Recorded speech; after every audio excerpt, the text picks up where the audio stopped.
Buen día a todos, bienvenidos a la clase de Ciencias Sociales. El tema de hoy será la sismología. Empecemos.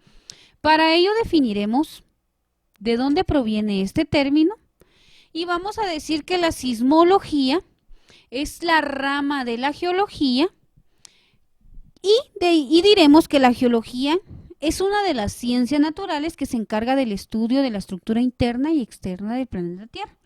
La geología posee varias ramas, como ya lo habíamos hablado, fue el primer tema en la clase del curso de Ciencias Naturales y decíamos que esta ciencia natural posee otras ramas y una de sus ramas es la sismología y de ella hablaremos el día de hoy.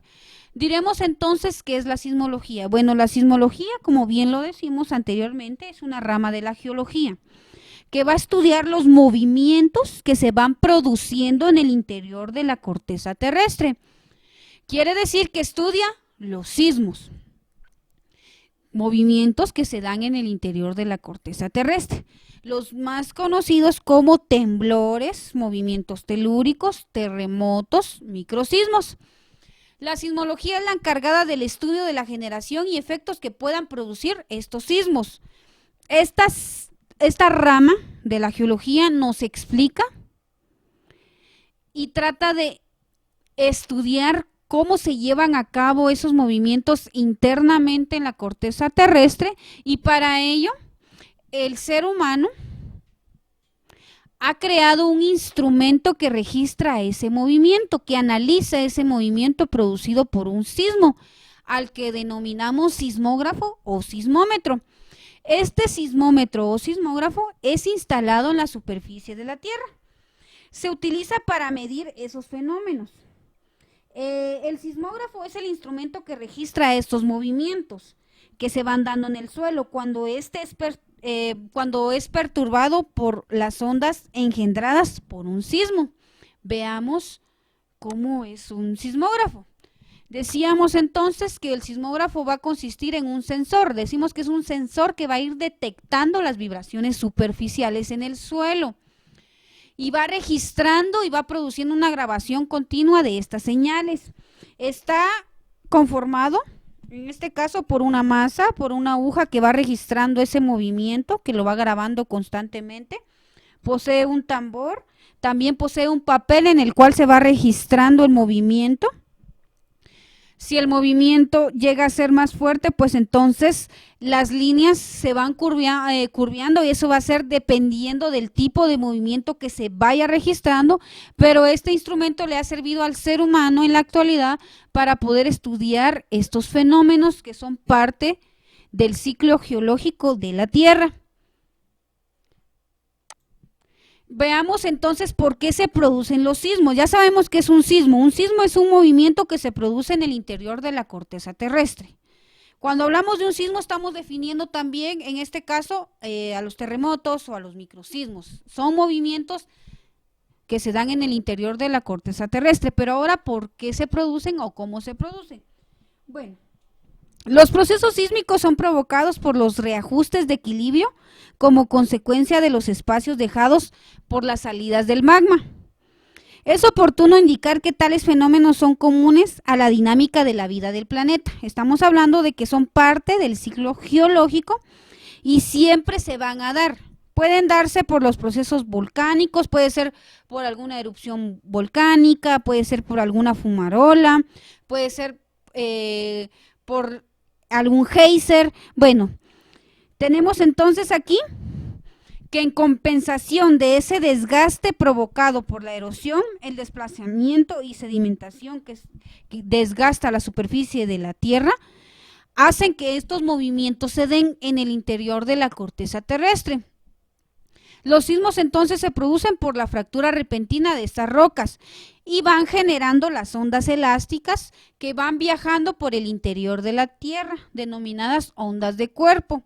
Van moviendo internamente el suelo e incluso pueden provocar fracturas en el mismo. Vamos a hablar un poquito sobre los rayos sísmicos. Los rayos sísmicos son las ondas de cuerpo que se propagan por el interior de la Tierra. se representan por medio de rayos perpendiculares, como lo podemos ver en la imagen, al frente de las ondas sísmicas, como ven ustedes acá.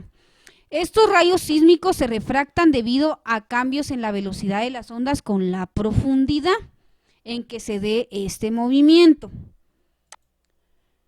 Bueno, como decíamos anteriormente, los sismos no van a ocurrir al azar. Pueden ocurrir porque hay una concentración de energía entre la frontera de las placas tectónicas, o la mayoría de los sismos más fuertes del último siglo han ocurrido en zonas donde ha existido demasiada erosión, donde el suelo se ha desplazado, donde hay demasiada sedimentación y el suelo se va desgastando la superficie, y al desgastarse la superficie puede provocar un sismo. La mayoría de sismos fuertes son provocados por la erosión. Sabemos que la erosión es provocada por la minería, también por la extracción de minerales como el petróleo. El petróleo, la extracción del petróleo ha sido uno de los causantes de los sismos más fuertes que se han provocado en el último siglo. También un sismo puede ser significativo si hay un choque continuo de placas, como lo vemos en el mapa. Entonces decimos que los sismos no van a ocurrir al azar. Decimos que ocurren por concentración de energía o porque simplemente se va a dar una erupción volcánica, o también porque ha ocurrido una gran erosión o desplazamiento y sedimentación y desgaste de la superficie de la corteza terrestre, y esto va a provocar un movimiento telúrico, y la mayoría de los sismos más fuertes se han registrado por esta causa. Veamos aquí una tabla donde se muestra los sismos más fuertes desde 1900. Tenemos aquí los eventos, la fecha en que se dieron estos eventos y la magnitud. Cuando les estoy hablando de la magnitud, estamos hablando en este caso de la potencia de energía liberada en este movimiento o sismo provocado en esa época. A eso me refiero con la magnitud. Entonces la magnitud va a ser la potencia del sismo, la potencia de ese movimiento que se da en el interior de la corteza terrestre. Ya vamos a hablar un poquito de la magnitud y cómo se ha definido esa potencia y por qué se define por medio de números. Vamos a hablar un poquito después de ello. Tenemos entonces aquí los eventos, los sismos más fuertes que se han registrado y la intensidad. Cuando hablamos de la magnitud les decía que estamos hablando de la potencia o la intensidad con que se da este movimiento. Tenemos aquí que en 1960 se dio uno de los más fuertes, que fue en Chile. La magnitud o la potencia del sismo fue de 9.5. Tenemos el de 1964 que se dio en Alaska, que fue de 9.2. Si se dan cuenta, está registrado desde el más fuerte o la potencia más alta hasta la más baja, pero si un terremoto o un sismo, en este caso, pasa de ser a 8, 9, es registrado como los más fuertes. Entonces es por eso que tenemos estas magnitudes registradas acá. Tenemos Alaska en 1952, en 2004 Indonesia, en 1906 Colombia, en 1965 Alaska, en 1950 el Tíbet, 1923, 1938, 1963. Son los sismos más fuertes desde 1900. Veamos aquí el mapa mundi. Ya habíamos hablado sobre los lugares donde se habían dado estos eventos. Y tenemos aquí los sismos más fuertes entre 1900 y el 2004. Cómo se han registrado y cómo han sido constantes. Veamos aquí cuáles son los sismos más destructivos. Tenemos aquí el evento en 1556 en China. La magnitud fue de 8, ahí tenemos un aproximado de muertes que se dio provocado por este evento o por este sismo. En 1976 en China, de 7.5, el dato oficial de muertos. En el 2004 en Sumatra. Si se dan cuenta, los que están de color rojo son los que han tenido mayor potencia o mayor intensidad de movimiento. Quiere decir que han sido los más fuertes registrados según también el tipo de suelo en donde se encuentren. Bueno, tenemos entonces acá cómo se ha dado con frecuencia estos eventos.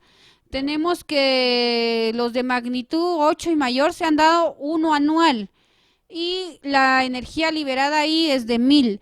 Estamos hablando de que cada vez que se provoca un sismo o se da un movimiento en el interior de la corteza terrestre, la Tierra o el planeta Tierra libera energía. Tenemos que de magnitud entre 7 a 7.9 o potencia o intensidad de movimiento se han dado 12 anuales y se libera, en este caso tenemos aproximado 100. De 6 a 6.9 de magnitud o movimiento se dan 110 anuales. Tenemos aquí que se libera 30. De 5 a 5.9 tenemos aquí que se han dado 1400, se dan anuales. Es un registro general. Tenemos ahí 5 de energía. De 4 a 4.9, 13.500 que se dan anuales. Tenemos ahí que se libera 1. De 3 a 3.9 se dan entre 130.000 anuales, según la potencia o el movimiento, 0.2. Y tenemos de 2 a 2.9 que se dan 1000. En este caso, si se pueden dar cuenta ustedes, tenemos una frecuencia de eventos anuales, según la magnitud o según el movimiento. Tenemos acá magnitud, propiedad de la fuente. Bueno, vamos a hablar de la magnitud, ya les había hablado de eso. Cuando hablamos de la magnitud, estamos hablando de la potencia que posee el sismo. Vamos a hablar de la escala de Richter. Bueno, la escala de Richter es una magnitud que se define, en este caso, por un personaje denominado Richter en 1958. Esta magnitud está basada en la amplitud registrada en el sismógrafo, calibrada a distintas distancias del sismo. La escala de Richter es una escala que nos va a indicar la magnitud o potencia que posee el sismo y va registrando la cantidad de energía que se va liberando. Entonces, por eso es que se utilizan los números, porque ahí se va registrando la cantidad, como lo vimos anteriormente en la tabla, la cantidad de energía liberada, como lo podemos ver acá, o la magnitud o la potencia que este pueda tener. En este caso, la escala de Richter maneja una magnitud de 0 a 1.9, de 2 a 2.9, de 3 a 3.9, de 4 a 4.9, de 5 a 5.9, de 6 a 6.9, de 7 a 7.9, de 8 a 8.9 y de 9 y más. Cuando estamos hablando de la magnitud más leve o de la potencia que posee el sismo, la más leve es de 0 a 1.9. El efecto, según la escala de Richter, es captado solo por un sismógrafo cuando se da este tipo de movimiento, este tipo de magnitud. Cuando la magnitud es de 2 a 2.9, es cuando vemos la oscilación de objetos suspendidos. Cuando la magnitud del sismo es de 3 a 3.9, el efecto es parecido al paso de un camión, según la escala de Richter. Cuando la magnitud del sismo es de 4 a 4.9, podemos ver ruptura de vajillas, por ejemplo, de vidrios, caída de objetos. Cuando la magnitud del sismo es de 5 a 5.9, hay desplazamiento de muebles, grietas en las paredes. Cuando la magnitud es de 6 a 6.9, aquí los daños sí ya vienen a ser importantes. Cuando inicia de 6 a 6.9, los daños tienden a ser fuertes y es un poco alarmante. Los daños aquí son importantes, por ejemplo, en edificios sólidos hay destrucción de las viviendas más frágiles. Cuando la magnitud es de 7 a 7.9, se empieza a dar desplazamiento de edificios, hay fisuras en los suelos, ruptura de canalizaciones. Cuando la magnitud es de 8 a 8.9, se puede dar destrucción de puentes y de la mayoría de las construcciones. Cuando la magnitud pasa de 9 y más, la destrucción puede ser casi total y puede haber ondulaciones visibles a simple vista, según la escala de Richter. Entonces estamos diciendo que esta escala define lo que es la magnitud, indica la magnitud, y cuando estamos hablando de la magnitud, estamos hablando de la potencia que puede poseer este sismo y va registrando la cantidad de la energía liberada, y así es como nos puede ir dando algunos efectos producidos por este movimiento. Entonces, la sismología se basa en esta escala. También hay otra escala en la cual se basa, la escala denominada escala de Mercalli. La escala de Mercalli indica el grado de destrucción o intensidad del terremoto, que está directamente relacionado con los daños materiales. Entonces, la escala de Mercalli nos va a dar la intensidad y nos va a indicar la destrucción total o la intensidad que tuvo ese terremoto. En sí, va relacionada solo con los daños materiales. Ahora, la de Richter nos va a indicar la magnitud o la potencia de ese movimiento, como ya lo indiqué yo hace un momento. Entonces, la magnitud nos la define la escala de Richter y el número de daños la indica la escala de Mercalli. Así se definen estas dos escalas utilizadas en la sismología. Bueno, se pueden observar efectos destructivos de la actividad sísmica en donde se llega a modificar la corteza terrestre, provocando destrucción de viviendas, falta en el terreno, cambios en el cauce de los ríos. Las masas de la tierra se mueven constantemente. Tenemos aquí, dice, si el evento es suficientemente fuerte, los efectos en la superficie pueden ser significativos, como ya habíamos indicado en la escala de Richter y según la escala de Mercalli. Estos efectos dependen tanto del movimiento del suelo como del material geológico en el sitio. Era lo que decíamos anteriormente, va a depender también del tipo de material o el tipo de suelo. Así también va a ser la destrucción que se pueda dar en esa parte afectada. Y tenemos ahí dos imágenes. Bueno, vamos a ver la intensidad. El nivel de sacudimiento que se observa en un sitio particular se mide utilizando la escala de intensidad de Mercalli que ya habíamos dicho, con valores de intensidad entre 1 y estamos hablando entre 1 y 12. La intensidad generalmente es mayor cerca al epicentro y disminuye con la distancia. Entonces, cuando se inicia un sismo, la intensidad generalmente siempre va a ser más fuerte en el epicentro, o sea, en el lugar donde se inicia ese movimiento telúrico o sismo o terremoto, y va a ir disminuyendo según la distancia de las ondas, como lo podemos ver aquí en la gráfica. Si usted se puede dar cuenta, va disminuyendo la intensidad según el movimiento de las ondas, según cómo se va trasladando ese movimiento en el suelo. Y así se puede medir la escala de daños que puede provocar este sismo.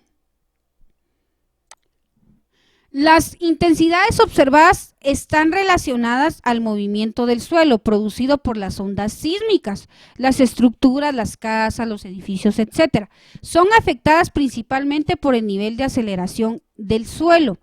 Este nivel es mayor en el campo cercano, distancias menores a 100 kilómetros, como lo podemos ver acá. Eso va a depender del tipo de movimiento y también estamos hablando del suelo o el espacio donde se va a dar el epicentro. Las aceleraciones van disminuyendo con la distancia del sismo. Quiere decir que el movimiento va a ir disminuyendo según la distancia del sismo, debido a la atenuación de energía por el medio donde se propagan las ondas sísmicas.